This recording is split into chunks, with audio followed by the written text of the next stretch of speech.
Today we're going to go through all the basics on what you need to know for running a successful AI automation agency developing voice AI agents. So these are the topics we're going to cover, and let's get started. So the first thing I want to talk about is the prompting basics. A lot of people already know this, but when it comes to voice AI, it needs to be a little bit more specific. So let's start with the basics. We already know, the identity or the role of the agent, right? And then it's good to have a goal. And once you have a goal, you have basically the process, the procedure to do that, and sometimes maybe some sort of validation. This is sort of very basic, high level, and most people know this. But there are a few fundamental things that I want to talk about when it comes to prompting. And when it comes to voice, one of the most important things I like to share is what we call a principle-based prompting. So I'll give an example of what a lot of people do, and I'll give an example of a principle-based prompting. So what most people do will be ask the person's name, then ask for the person's last name, then ask for the person's date of birth. Only if you have this information, then you could book an appointment. That's what a lot of people today do. A principle-based appointment is you need to collect the following information naturally. I'll write this down. So you need to collect the following information naturally.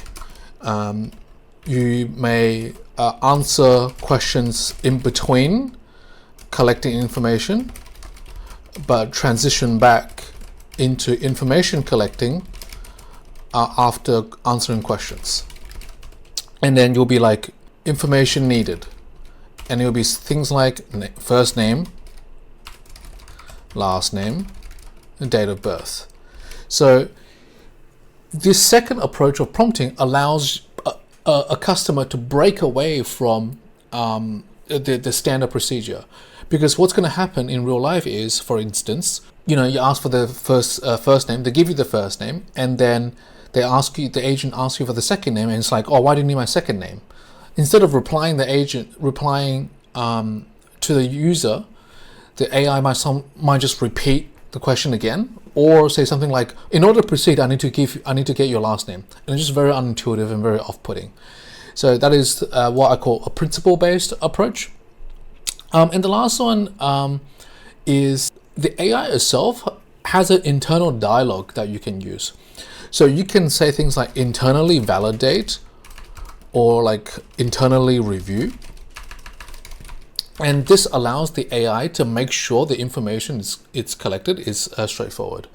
Now, to make things easier for you, Trillet also has an agent builder as a custom GPT. You can find this in our school community. Basically, you can just write what it is that you want to build. For example, create a plumbing receptionist. And what the system is going to do, it's going to ask you a set of questions that is needed to complete the creation of the particular agent. And ChatGPTs are being a little bit slow. So you can see you'll ask you all of the necessary information, and after you answer the questions, you'll generate the agent for you. So that is a quick way to do it as well. But if you want to do it yourself, these are the sort of the basic components that you need to build a basic agent. Now moving on to transfers in terms of the prompting. So let's just make a new prompt from scratch. While I'm here, I'm going to go through some of the basic settings in our platform as well. So there is the outbound only, which is outbound call agent. There's an inbound and outbound agent. So this receives phone calls, and it can send out phone calls. The language model here, there's only really 3 that I think we should, or maybe 4 that we play around with. The 4 are 4.1 mini, 4.1, Gemini Flash 2.5, and Grok real time. So those are the ones that I recommend you play with. I'll list the features of each. So 4.1 to me is the most natural. 4.1 mini is fast, but a little bit dumb.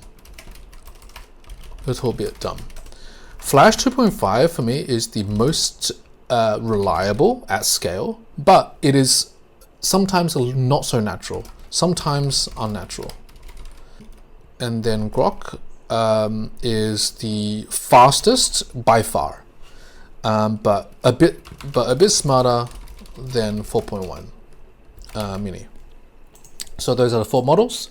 Then you can choose your voices, and once you can tweak the speed and all of that. And once you've chosen a voice, so for the purpose of the demo, because I want to test things quickly, I'm going to choose Grok, right? I'm going to choose a particular voice. Let's say, have you heard the new Grok voice? So let's just go with that. And we have some examples on what a prompt should look like. I'm just going to delete all of that. And so what we're trying to do here is we're going to talk about transfers and prompting. So typically what happens is transfers go in like a knowledge base or in like a different section or transfer section. Or you can call it transfers or tools or whatever you like. We want to indicate to the agent that it's got capability to do certain things. So that's basically what this section is about. So a lot of people struggle with this component, and I understand where the difficulty is coming from. And I do agree that some of it is a little bit more difficult than other platforms. So with transfer, for example, we have to first create the particular transfer. So we have to give it a name, right? So we have to say, customer's representative. And there are 4 types of transfers, or 3 technically. A warm transfer is it's announced on the phone, and that is basically, hey, I have John here, he's asked about this and this. And if you press the warm transfer, you can announce a summary, or you can specifically say what type of format it is in. And you can also have, this is a bit more advanced, but after the transfer occurs, you can go into an IVR and you can actually the AI can actually press different keys to navigate to different departments depending on what it is. So for example, if you need to transfer to customer representative and we know it's dial tone 1, you write press 1, or like if whatever extension it is. And there's also transfer conditions. So basically, if we gather information from a particular API, we can transfer based off that logic as well. So it's a little bit more, quite advanced. Most people use the cold transfer. Basically, hey, I want to speak to a manager. It just transfers to the manager, right? The whisper transfer is an interesting one as well. So a whisper transfer will be something like, hey, business owner, I actually have Frank here on the phone. He's inquiring about this. Would you like to take the call? And you can say to the AI, no, I don't want to take the call. The AI will go back then to the user and will say something like, hey, Frank isn't available right now. Can I take a message? So that's what whisper transfer is. And agent transfer is transferring to another AI. So for the sake of this demonstration, I'm going to use cold transfer because most people use this particular thing. And you can just put in the number. You have to make sure you put in the +1 code, right? And these are the conditions you transfer. You can keep it blank if you like, but you can just add it. Now, once we have a number saved, what we're going to do, we'll say you have access, you may transfer the phone call to the customer representative via, and just paste. So I copy this by pressing this button, and then I pasted this link via this. And you can see it's highlighted because it's a transfer protocol. And that is all you need to do. You can add your own criteria in here in terms of before you make the transfer, you can say to the customer, transferring you now. And then you'll say transferring you now, and then you'll invoke the transfer. So that's how the transfer prompt side of it and how that works. So the other thing to note is I put the double hashtag in there because it's got a language called Markdown. So if you're not familiar with Markdown language, you can just simply Google it and it'll show you what the Markdown guy looks like. So basically, this is the biggest header called header 1, and then this is the second header. This is the smaller header. So typically, header 1 is like the information regarding the entire agent, typically something like an overview. The double hashes, I just did it out of instinct, is basically a topic within the particular agent. And then triple hashes is a subtopic. And now moving on to pre and post call webhooks. So they are in the settings, and if you go to, I believe, webhook settings, they're in here. And I'll explain to you what they do and why they're useful. So a pre-call webhook is a webhook which is basically connecting to a particular endpoint before the call connects. So what we do is we send the incoming phone call's phone number to an endpoint and gather information about this particular client. And this is particularly useful by way of example. Let's say you want to know, let's say your e-commerce store, you want to know what the previous order from the customer has been. So what we'll do is we send the person's phone number along with your query parameters or custom headers into your server, and the returning information will be hidden in the background to inform the agent of what this particular customer's information is. And this is particularly helpful because there isn't a delay to fetch more information after the call starts. Or this could be used for verification purposes, variety of different things. That's what the pre-call webhook does, and I'll show that in a second. Now, post-call webhook is the information where the information needs to go once the call ends. So, for example, I've just finished the conversation, and let's say I need to update a record in my CRM, or I need to update the status of a support ticket in my Zendesk. That's where the post-call webhook comes in. So one is before the phone call happens, and one is after the phone call happens. Now, I actually had to go and make a new a call flow to demonstrate this. So I'll go through the whole process so you guys are aware. So the reason why I had to do that is because when we use a pre-call webhook, we need to know the caller's phone number, right? And that cannot happen on a web call. So that's why I have to connect to a call flow that has a real phone number connected to it. And if we go to the pre-call webhook, I'm just gonna make a new one from scratch, right? So I'm gonna add a new one. I'm just gonna save it, and it's gonna give me an endpoint, right?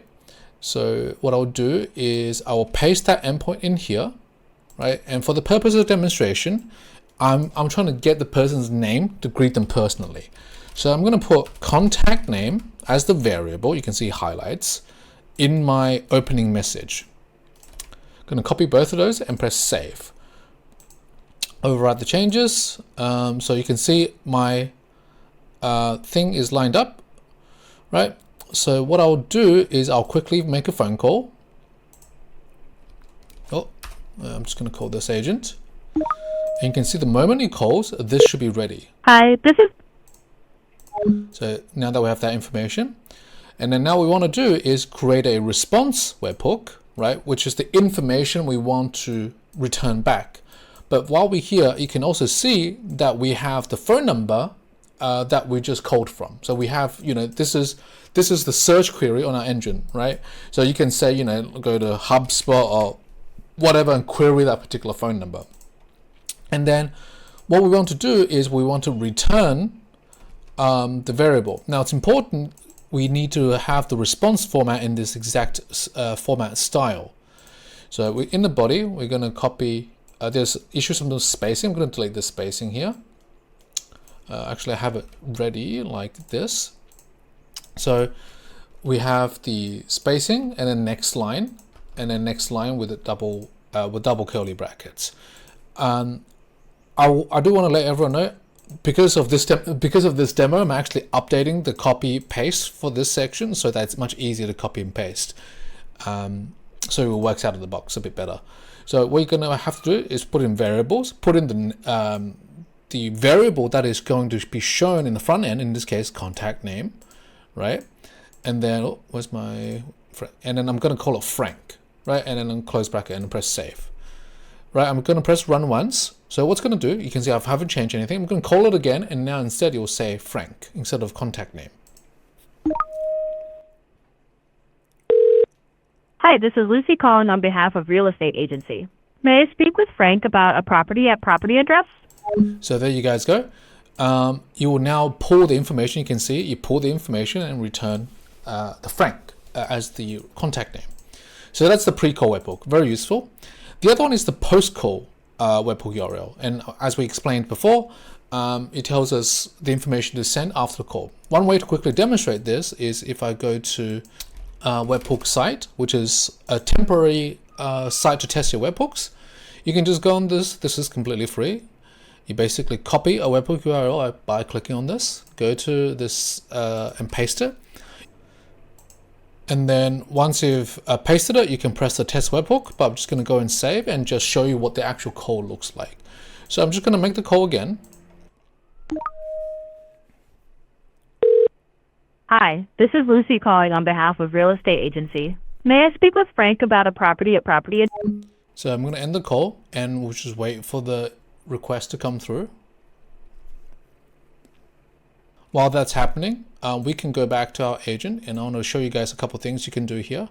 So inside post-call analysis, you can add additional information the AI should analyze or try to get information for. So for example, we say we want to know, let's say we want to know who we're talking with. We want to write, let's say, customer name as a variable, and we'll write something like the name of the customer you are talking to. And you can also enable an email to email this information to you, or out of the box, right? Once you do that, we save, and this should come through now. You can see it's come through. You can see we have the transcript, right? So in a summary, the agent Lucy attempted to speak with Frank, but the call ended immediately, right? So that's the outcome, right? So if we were, now that we've saved it and we've added a variable and we were trying to call the agent again. Hi, this is Lucy calling on behalf of Real Estate Agency. May I speak with Frank about a property at property address? So we're just gonna wait for it to come through, but it should show you now the variable it's captured or trying to capture. In this case, it will be Frank with the customer's name, and then it will show you all of the relevant details and anything new that it needs to try to capture. So you can see it's just come through, and in here we can see this new section compared to the previous. There was gather information. There was nothing we're trying to capture, but gather information. We have the customer name, which in this case is null because we never got the name of the customer. Because in our response, we've asked for may I speak with contact name. So I will just say in this case, just for the purpose of the demonstration, I'm going to give it my name instead of Frank. I said no, my name is John, and then let's see what happens.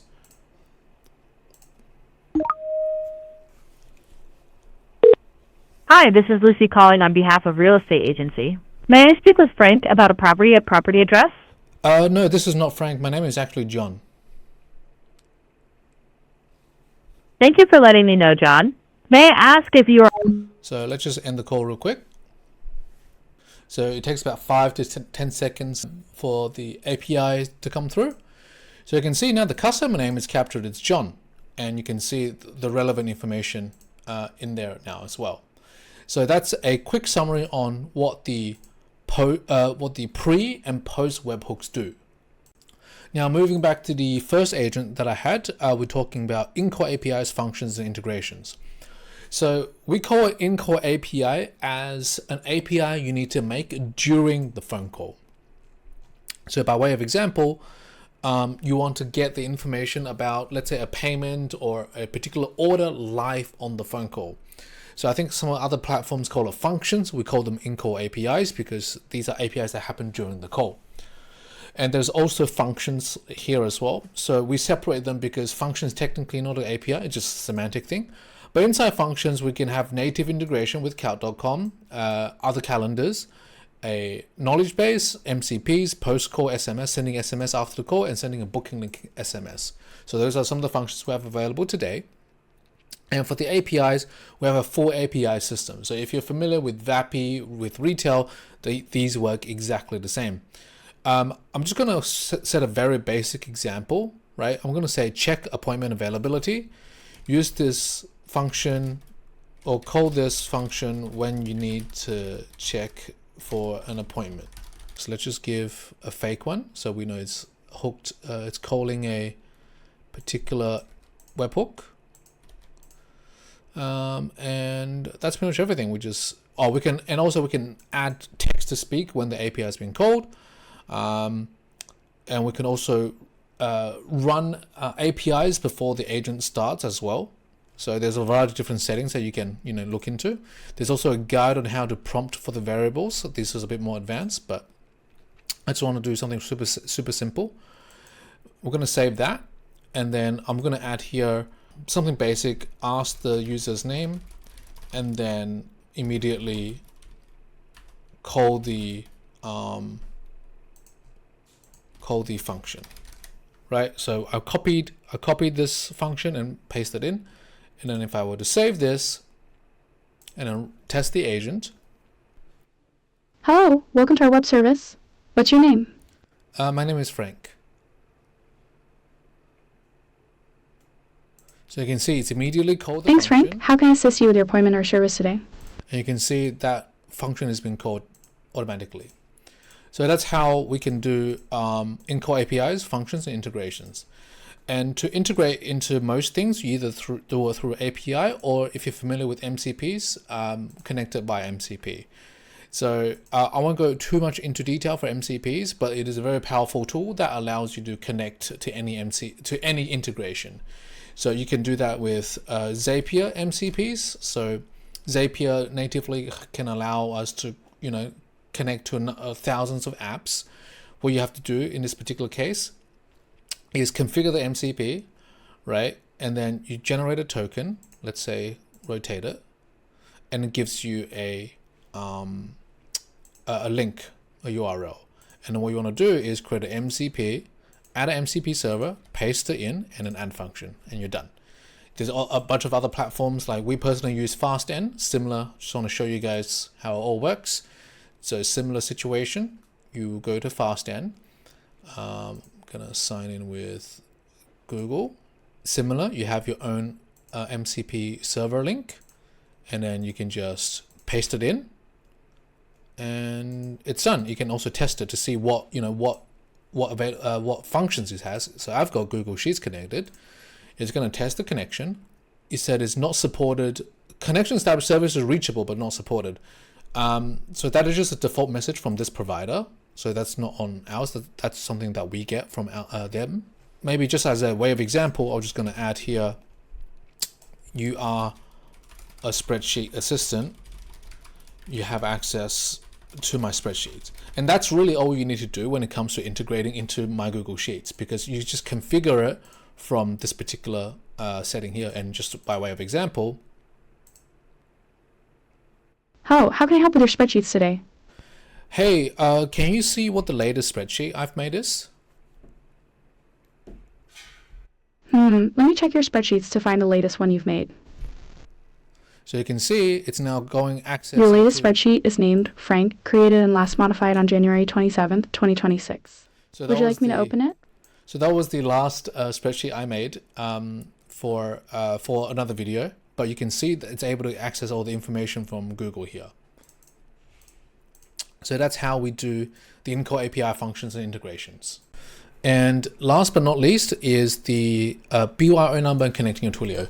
So once you've built your agent and everything is done, what you can do is finally connect it to your phone number, right? So if we go to the phone number section, you can buy a number from our platform. We only support from 3 different countries, or you can bring your own number. And we support a variety of different providers. So you can bring Twilio, you can bring Telnex, and you can bring custom SIP. So custom SIP is basically, you can buy any DID number from basically anyone online with a SIP trunking, and we are able to connect to it.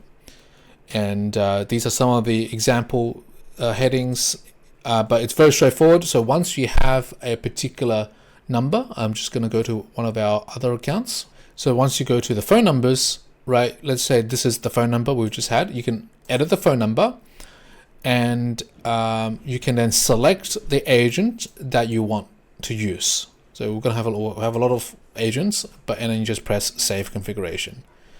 And then that's how your agent's now connected live to our AI system. And yeah, that's about it.